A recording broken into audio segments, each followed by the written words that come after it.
محمد وعلى آل محمد كما صليت على إبراهيم وعلى آل إبراهيم إنك حميد مجيد. اللهم بارك على محمد وعلى آل محمد كما باركت على إبراهيم وعلى آل إبراهيم إنك حميد مجيد.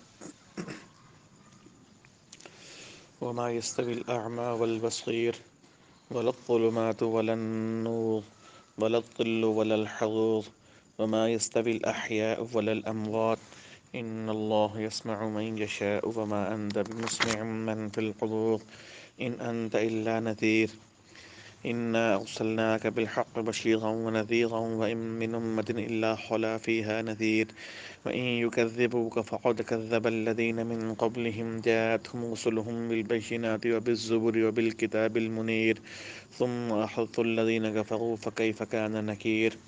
ألم تر أن الله أنزل من السماء ماء فأخرجنا به ثمرات مختلفا ألوانها ومن الجبال جدد بيض وحمر مختلف ألوانها وغرابيب سود ومن الناس والدواب والأنعام مختلف ألوانه كذلك إنما يخشى الله من عباده العلماء إن الله عزيز غفور. اللہ اکبر کبیرہ. اللہ سبحانہ تعالیٰ فرماتے ہیں آگے کچھ تمثیلات ہیں، اس میں کچھ تمثیلات ہیں، کچھ مثالیں ہیں. کیا فرماتے ہیں کہ اندھا اور آنکھوں والا برابر نہیں.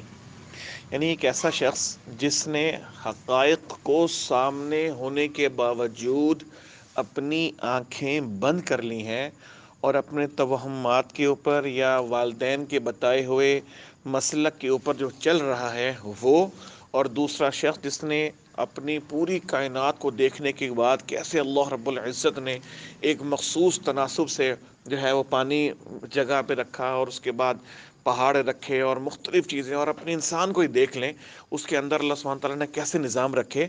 کیا یہ دونوں برابر ہو سکتے ہیں؟ آنکھ برابر نہیں ہے. نہ تاریکیاں اور روشنی یکساں ہیں.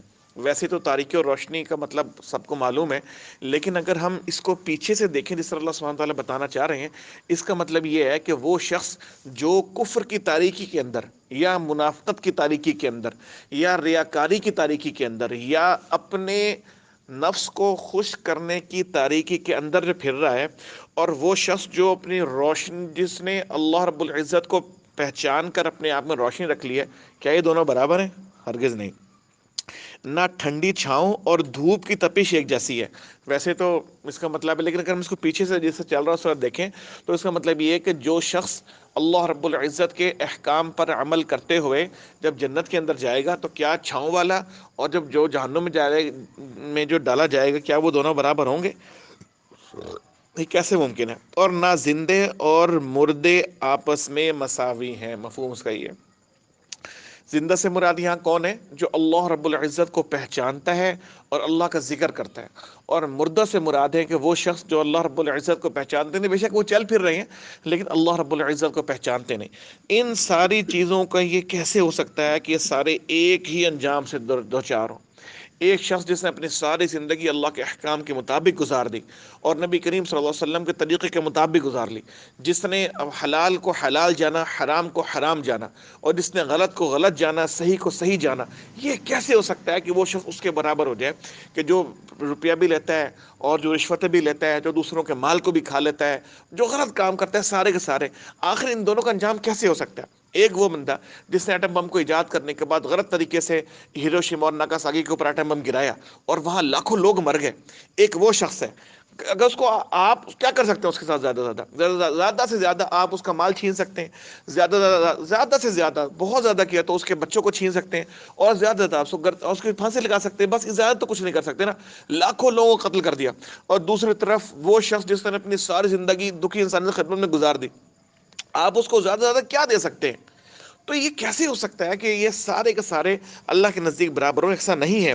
اللہ جسے چاہتا ہے سنواتا ہے، مگر اے نبی صلی اللہ علیہ وسلم تم ان لوگوں کو نہیں سنا سکتے جو قبروں میں مدفون ہیں. یعنی اللہ کی مشیت کی بات تو دوسری ہے نا، وہ تو شہنشاہ ہے، وہ تو عظمت والا ہے، بڑائی والا ہے، طاقت والا ہے، کبریائی والا ہے، جو چاہے جب چاہے جس طرح چاہے کرتے، اسے تو کوئی پوچھنے والا نہیں. وہ اگر چاہے تو پتھروں کو بھی سماعت بخش دے. اگر وہ چاہے. لیکن اے نبی صلی اللہ علیہ وآلہ وسلم، اللہ سبحانہ تعالیٰ فرما رہے ہیں کہ آپ کا کام نہیں ہے کہ جس کے سینوں کو اور ان کے ضمیر مدفن بن چکے ہیں، جنہوں نے حق کو انکار کرتے کرتے اس سٹیج کے اوپر آ چکے ہیں جہاں ہم نے ان کی کانوں پہ، ان کی ذہنوں پہ اور ان کی زبانوں کے اوپر جو ہم نے قفل ڈال دیے نا، اب آپ ان کو نہیں سنا سکتے. تم تو بس ایک خبردار کرنے والے ہو، یعنی تمہارا کام صرف کیا ہے کہ تم بتا دو، سمجھا دو، پہنچا دو، بس. اور تمہارا کوئی کام نہیں ہے. پہلے والے جو انبیاء تھے ان کا کام بھی یہی تھا. وہ کہ ہم نے تم کو حق کے ساتھ بھیجا ہے، بشارت دینے والا اور ڈرانے والا بنا کر. حق کیا ہے؟ اللہ رب العزت کی طرف سے. اور ڈراتے کس چیز سے ہو کہ تم اللہ کے احکام کو نہیں مانو گے تو تمہارا ابدی ٹھکانہ جہنم ہے. اور بشارت دینے والا کون ہے کہ اللہ کے احکام پہ عمل کرو، دنیا میں بھی کامیابی دیں گے اور آخرت میں بھی تمہارے ابدی کامیابی ہے. اور کوئی امت ایسی نہیں گزری کہ جس میں کوئی متنبع کرنے والا نہ آیا ہو. بے شمار جگہ اللہ سبحانہ وتعالیٰ نے قرآن مجید کے اندر فرمایا، بے شمار جگہ کہ اللہ رب العزت نے بھیجا ہے لوگوں کو سمجھانے والا، ڈرانے والا. ایک بات ذہن میں رکھیں، یہ ضروری، ہرگز ایسا ضروری نہیں ہے کہ ایک نبی صرف ایک بستی کے لیے آئے، ایسا ہرگز ضروری نہیں ہے. اور نہ ہی لیکن یہ بات ضروری ہے کہ جب ایک نبی آ گئے اور انہوں نے اپنا پیغام پہنچا دیا اور وہ پیغام جب تک نافذ ہے نا، پھر دوسرا نبی نہیں آ سکتا. یہ ضروری ہے. تو فرمایا کہ اب اگر یہ لوگ تمہیں جھٹلاتے ہیں تو ان سے پہلے گزرے ہوئے لوگ بھی جھٹلا چکے ہیں. یعنی کوئی نئی بات نہیں کر رہے، یہ جو لوگ کر رہے ہیں کوئی نئی بات نہیں کر رہے. آپ عاد کو دیکھ لیں، آپ سمود کو دیکھ لیں، آپ قوم سبا کو دیکھ لیں، بے شمار قومیں ہیں، انہوں نے جھٹلا دیا، پھر ان کے ساتھ ہم نے کیا یہ سب کچھ سامنے. اور اے نبی صلی اللہ علیہ وسلم، یہ جو لوگ ہیں نا، یہ اندھے بہرے نہیں ہیں، یہ یہاں سے گزرتے ہیں، دیکھتے ہیں کہ سمود کے ساتھ ہم نے کیا کیا، عاد کے ساتھ ہم نے کیا کیا. کوئی زیادہ کوئی ایسی بات نہیں ہے، سب کچھ دیکھتے ہیں. اور فرمایا کہ ان کے رسول کھلے دلائل اور صحیفے اور روشن ہدایات دینے والے کتاب، یعنی ان کے پاس ان کے رسول کھلے دلائل. کھلے دلائل سے کیا مراد ہے کہ ان کے پاس روشن نشانیاں تھیں کہ وہ اللہ کے نبی ہیں. آپ حضرت داؤد علیہ السلام کو دیکھ لیں، اللہ سبحانہ تعالیٰ نے لوہا ان کے ہاتھ میں موم کر دیا تھا. عیسیٰ علیہ السلام کو دیکھ لیں، موسیٰ علیہ السلام کو دیکھ لیں. عیسیٰ علیہ السلام کو اللہ سبحانہ تعالیٰ نے کہا تھا کہ وہ قم باذن اللہ، اللہ کہتے ہیں اللہ کے حکم سے کھڑے ہو جاؤ، کھڑے ہو جاتے تھے. موسیٰ علیہ السلام کو اللہ سبحانہ تعالیٰ نے اژدہا عطا کیا تھا کہ وہ جناب وہ جو ان کا عصا تھا وہ اژدہا بن جاتا تھا. بے شمار نشانی ہے، ایسی بات نہیں ہے کہ ان کو پتہ نہ ہو. تو پھر کیا، اور ان کے رسول کھلے دلائل اور صحیفے اور روشن ہدایات والی کتاب لے کر آئے ہیں. اچھا جی، میرا ذاتی خیال یہ ہے، جو ہم نے مختلف جگہ کو پڑھا ہے، صحیفے اور روشن ہدایت والی کتاب میں شاید یہ فرق ہے کہ جو صحیفے تھے نا، جس طرح ایک میں نے کتاب میں پڑھا تھا کہ ان صحیفوں کے اندر کیا ہے کہ بہت ساری چیزیں ہیں کہ اے بادشاہ، میں نے تجھے اس لیے بھیجا تھا کہ ان لوگوں کے جو ظلم کے معاملات مجھ تک نہ پہنچنے دے. یعنی اس کے اندر نا پند و نصیحت ہیں. اور یقیناً روشن ہدایت والی کتاب میں شاید پوری شریعت ہوتی ہے. پھر جن لوگوں نے نہ مانا ان کو میں نے پکڑ لیا، اور دیکھ لو کہ میری سزا کیسے سخت تھی. سب جانتے ہیں اللہ سبحانہ تعالیٰ کی سزا کیسے سخت ہوتی ہے. کیا تم دیکھتے نہیں کہ اللہ آسمان سے پانی برساتا ہے اور پھر اس کے ذریعے سے ہم طرح طرح کے پھل نکال لیتے ہیں جن کے رنگ مختلف ہوتے ہیں.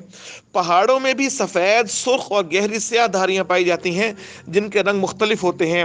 اور اسی طرح انسانوں اور جانوروں اور مویشیوں کے رنگ بھی مختلف ہیں. یعنی اس کو میں نے سارا اکٹھا ایک دفعہ اس لیے پڑھ لیا کہ سارا ایک ہی مضمون ہے. اس میں اللہ سبحانہ تعالیٰ بتانا چاہ رہے ہیں کہ ہم نے ہر چیز کے اندر تنوع رکھا ہے. ہر چیز کے اندر اللہ سبحانہ تعالیٰ نے اتنی زیادہ ورسٹیلٹی رکھی ہے اور اتنی ورسٹائل چیزیں ہیں. آپ انسانوں کو دیکھ لیں، کسی کا قد بڑا ہے، کسی کا قد چھوٹا ہے، کسی کا رنگ کالا ہے، کسی کا رنگ سفید ہے، کسی کا رنگ گندمی ہے، کسی کا رنگ سرخی ہے. اور جناب کسی کے جو ہیں ہاتھ جو ہیں وہ بہت سٹرونگ ہیں، کسی کے کوئی زیادہ تیز دوڑ لیتا ہے، کسی کی آنکھیں دور تک دیکھ لیتی ہیں، کوئی قریب والی بات بھی نہیں سن سکتا. اتنی مختلف. اور یہ تو صرف انسان ہے نا، باقی آپ پھلوں کو دیکھ لیں. ایک اگر ہم کسی درخت کو دیکھ لیں، ایک ہی درخت ہے، اس کو ایک جیسا پانی ملتا ہے، اس کو ایک جیسی ہوا ملتی ہے، اس کو ایک جیسی روشنی ملتی ہے، تمام چیزیں ایک جیسی ہیں، کھاد ایک جیسی ہے. لیکن جو اس کے پھل ہوتے ہیں ان کا سائز ایک جیسا نہیں ہوتا، ان کی مٹھاس ایک جیسی نہیں ہوتی، ان کا ذائقہ تھوڑا بہت ڈفرنٹ ہو جاتا ہے. اور اب تو ایسی چیزیں آ رہی ہیں، آپ نے دیکھا ہے کہ وہ مختلف چیزوں کو جو ہے وہ ڈرافٹنگ کر دیتے ہیں اور اس کے بعد کیسی چیزیں بن جاتی ہیں. یہ اللہ رب العزت نے پھر اللہ سبحانہ تعالیٰ نے اس میں مثال کی تھی پہاڑوں میں دی کہ پہاڑوں میں بھی ہم گئے پچھلے دو تین سال پہلے کی بات ہے ادھر ہنزا ویلی میں حیران رہ گیا، اللہ کی قسم، خدا کی قسم میں حیران رہ گیا. یعنی ہم یہاں سے گئے تو پھر کیا تھا کہ پہاڑ شروع ہو گئے اور تھوڑی سردی شروع ہو گئی. درمیان میں ایک علاقہ ہے، مجھے اس کا نام یاد نہیں آ رہا، وہ یقین کریں چاروں طرف کے پہاڑوں کے اندر ایک دہکتا ہوا تندور ہے. اللہ کی قدرت، میں اس کو آپ کو نام بتاؤں گا اس کا. چاروں طرف ٹھنڈا ہی ہے، اور درمیان میں یعنی ہم وہاں سے گزرے، ہماری حالت ٹائٹ ہو گئی. وہ 2 گھنٹے 3 گھنٹے عذاب بن گیا ہمارے لیے. کیسے اللہ رب العزت نے چاروں طرف پہاڑ اور درمیان. اب وہ اگر ہم اس کو سائنٹیفک، میں نے وہاں جا کے تھوڑا دیکھا تو کیا تھا کہ چاروں طرف جو ہے وہ سبزہ ہی سبزہ تھا، اور اس کے اوپر ایک سبزہ کبھی نہیں تھا. ابھی کس نے کیا؟ یہ میں رب نے اپنی عظمت دکھائی. یہاں اللہ سبحانہ تعالیٰ کہہ رہے ہیں کہ اس میں نشانی ہے. اس طرح انسانوں اور جانور اور مویشیوں کے رنگ بھی مختلف ہیں. حقیقت یہ ہے کہ اللہ کے بندوں میں سے صرف علم رکھنے والے لوگ ہی اس سے ڈرتے ہیں. یعنی جو اللہ کی صفات سے، اللہ کی عظمت سے، اللہ کی بڑائی سے، اللہ کی کبریائی سے، اللہ کی طاقت سے جتنا زیادہ واقف ہوگا نا، جتنا زیادہ اس کے پاس علم ہوگا، وہ اتنے اللہ سے ڈرے گا. اور باقی جو مجھ جیسے جاہل لوگ ہوں گے وہ کیا کریں گے کہ ٹھیک ہے جی، جہاں سارے چلے جائیں گے میں بھی چلا جاؤں گا. تو علم حاصل کرنا، اس سے کیا فائدہ ہوتا ہے؟ ایک تو اللہ کی عظمت کا پتہ لگتا ہے. دوسرا، انسان اللہ سے جب ڈرتا ہے نا تو اللہ کے قریب ہو جاتا ہے. اور جو جتنا اللہ کے قریب ہوگا نا، دنیا اور آخرت میں کامیاب ہو جائے گا. فرمایا کہ علم رکھنے والے سے ڈرتے ہیں، بے شک اللہ زبردست اور درگزر فرمانے والا ہے. یعنی زبردست تو ایسا ہے کہ نافرمانوں کو جب چاہے پکڑ لے، اور کوئی کسی میں اتنی طاقت نہیں کہ اسے پکڑ سے بچ جائے، لیکن وہ پھر بھی درگزر کرتا ہے. اچھا ٹھیک ہے، جانے دو، شاید ہماری طرف آ جائے، شاید پلٹ آئے، شاید توبہ کر لے. تو میرے دوستوں بھائی بزرگوں، بس ہم بات ختم کر رہے ہیں. یہ ایک بات یاد رکھیں، اللہ رب العزت نے ہم پہ مہربانی کی ہے کہ اللہ رب العزت نے ہمیں یہاں بٹھایا ہے. ہم اللہ رب العزت کے احکام پہ عمل کرتے ہوئے اللہ کے قریب سے قریب ہونے کی کوشش کریں. اور اگر ہماری بھی سانسیں چل رہی ہیں، ابھی ہمارے خرخر شروع نہیں ہوئی، ابھی فرشتہ جو ہے ہماری جان لینے کے لیے نہیں آیا، ہماری سانسیں چل رہی ہیں، ہماری آنکھوں میں دھندلاہٹ نہیں ہوئی، کان ہمارے سن رہے ہیں، ہم اللہ رب العزت کی طرف پلٹ آئیں.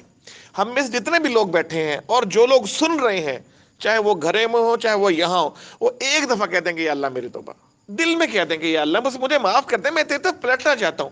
وہ ایسا غفور رحیم ہے، ہم چل کے جائیں گے، وہ دوڑ کے آئے گا. اللہ سبحانہ و تعالیٰ مجھے اور آپ کو ان تمام باتوں پر عمل کرنے، ان کو دوست تک پہنچانے اور اپنی زندگی کے اندر لانے کی توفیق عطا فرمائے. بسم اللہ الرحمن الرحیم. الحمد للہ رب العالمین والعاقبۃ للمتقین، الصلاۃ والسلام علی سید المرسلین خاتم النبیین رحمۃ للعالمین. یا اللہ نبی پاک صلی اللہ علیہ وآلہ وسلم کو مقام وسیلہ اور مقام محمودہ عطا فرما. یا اللہ آپ صلی اللہ علیہ وآلہ وسلم کو جزائے خیر نصیب فرما. یا اللہ آپ صلی اللہ علیہ وآلہ وسلم کی محنت، محبت، شفاعت، شفقت نصیب فرما. یا اللہ آپ صلی اللہ علیہ وسلم نے جو دعائیں امت کے لیے مانگی ہیں ان سب کو قبول فرما. ان پریشانیوں سے، مصیبتوں سے، تکالیف سے، مصائب سے، آلام سے پناہ مانگی. اللہ میں پناہ نصیب فرما. یا اللہ تو ہماری ضرورتوں سے واقف ہے، تو ہماری پریشانیوں کو جانتا ہے، ہماری آزمائشیں تیرے علم کے اندر ہیں. یا اللہ ہمارا تجھ سے کچھ چھپا ہوا نہیں ہے. یا اللہ ہم خیر مانگتے ہیں. یا اللہ ہمارے ان گناہوں کو معاف فرما دے جن کی وجہ سے ہم سیدھے رستے کی طرف چل نہیں پا رہے. ان گناہوں کو معاف فرما دے جس کی وجہ سے ہم الٹے رستے کی طرف چل رہے ہیں. ان گناہوں کو معاف فرما دے جس کی وجہ سے ہم جانتے بوجھتے گناہ کرتے ہیں.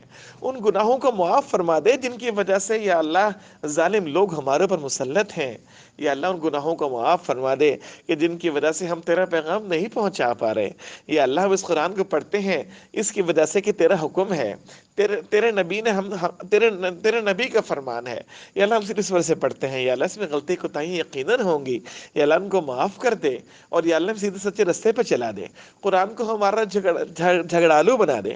قرآن کو ہمارے لیے ہدایت والا بنا دے. یا اللہ ہم پہ مہربانی کر دے. یا اللہ ہم پہ احسان کر دے. یا اللہ ہم پہ کرم کر دے، عافیت کر دے. یا اللہ جن لوگوں نے دعاؤں کہا ہے، جن کے دعاؤں کو قبول کر دے میرے مولا. یا اللہ رحم کر دے. یا اللہ ہم تو تجھ سے یار تیرا فرمان ہے کہ اگر جوتے کا تسمہ بھی ٹوٹے وہ بھی تجھ سے مانگو. یا اللہ ہم تجھ سے ہر چیز مانگتے ہیں. یا اللہ ہم تجھ سے پاکستان کے ورلڈ کپ میں فتح بھی مانگتے ہیں میرے مولا. بس ہم پہ مہربانی کر دے یا اللہ. یا اللہ ہم نے بڑی پریشانیاں دیکھی ہیں, قوم نے بڑی یقیناً اس میں ہماری غلطیاں بھی ہیں, لیکن یا اللہ کوئی خوشیاں بھی دے دے یا اللہ.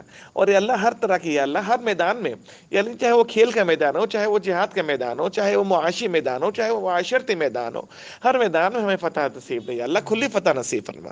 رحم کر دے یا اللہ, رحم کر دے یا اللہ, رحم کر دے یا اللہ, رحم کر دے. ہمارے بڑوں پہ, چھوٹوں پہ, سب پہ مہربان کر دے. جو دنیا سے رخصت ہوگا, جو دنیا کے اندر موجود ہوں, ان پہ سب پہ مہربانی کر دے یا اللہ. ہمیں تو مانگنا بھی آتے, مانگے عطا فرما دے.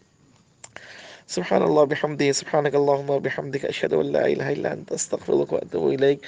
سبحان ربک رب العزۃ عما یصفون, وسلام علی المرسلین, والحمد للہ رب العالمین. صلی اللہ تعالی علی خیر خلقہ محمد وعلی نور عرشہ وعلی آلہ واصحابہ وازواجہ وذریاتہ اہل بیتہ اجمعین برحمتہ.